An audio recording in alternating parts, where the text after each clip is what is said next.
મારું નામ ભરતસિંહ મનુભા જાડેજા, મૂળ મોટા વાગોદર, હાલ ધ્રોલ. આજ રોજ આ રક્તદાન મહાકેમ્પમાં બે રક્ત આપેલ છે તે 99મી વખત પૂર્ણ થયેલ છે. હજી એક લઈ શકાતું હોય તો અહીંયા સદી પૂરી થઈ જાય. સો ભાગ્યપાલસિંહ જાડેજા, સો નિર્મળસિંહ જાડેજા અને સો ડૉક્ટર સાહેબ ઉષાકાંતભાઈ શુકલ સાહેબ, એમના સ્મરણાર્થે આજરોજ બ્લડ ડોનેશન કેમ્પ તથા સર્વ નિદાન સારવાર કેમ્પનું આયોજન આજે દીપસિંહજી રાજપૂત છાત્રાલય ખાતે ધ્રોલ કરવામાં આવેલ છે. આ બ્લડ ડોનેશન કેમ્પમાં અતિથિઓ, શહેરના અને ગામના વડીલો, મુખ્ય મહેમાનો તથા શહેરીજનો, ગ્રામના મિત્રો અને કુટુંબજનો બધા લોકો બ્લડ ડોનેશન માટે આવ્યા છે અને અહીં અવિરત બ્લડ ડોનેશનનો પ્રવાહ ચાલુ છે.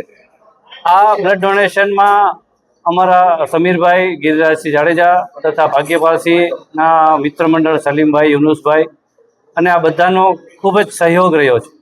નિર્મળસિંહજીના ફેમિલી મેમ્બર્સ બધા ખૂબ જ સપોર્ટ કર્યો છે અને બ્લડ ડોનેશનને બહુ સારી રીતે સફળ રીતે ચલાવી રહ્યા છે.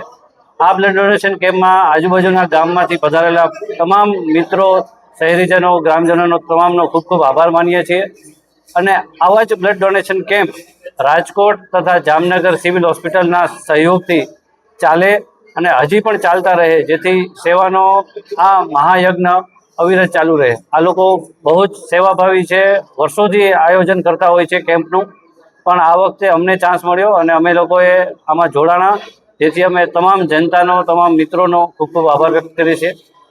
જય હિન્દ, જય ભારત. સિદ્ધરાજસિંહ રાણા, જીજી હોસ્પિટલ જામનગર તરફથી જે અહીંયા બ્લડ ડોનેશન કેમ્પનું આયોજન કરવામાં આવેલ છે. સ્વ ભાગ્યપાલસિંહ જાડેજા તથા સ્વ નિર્મળસિંહ જાડેજાના સ્મરણાર્થે આજે ધ્રોલમાં મહા રક્તદાન કેમ્પનું આયોજન કરવામાં આવેલ છે તથા સર્વરોગ નિદાન કેમ્પનું પણ આયોજન કરવામાં આવે છે. તેમાં જામનગર જીજી હોસ્પિટલ તરફથી તથા રાજકોટ સિવિલ હોસ્પિટલ તરફથી બંને રક્તદાન માટે ટીમ આવેલી છે અને સુંદર મજાનું આયોજન કરે છે, જેમાં સમીરભાઈ શુક્લ અને ગિરિરાજસિંહ જાડેજા એમનો પણ સહયોગ એટલો છે જોડે.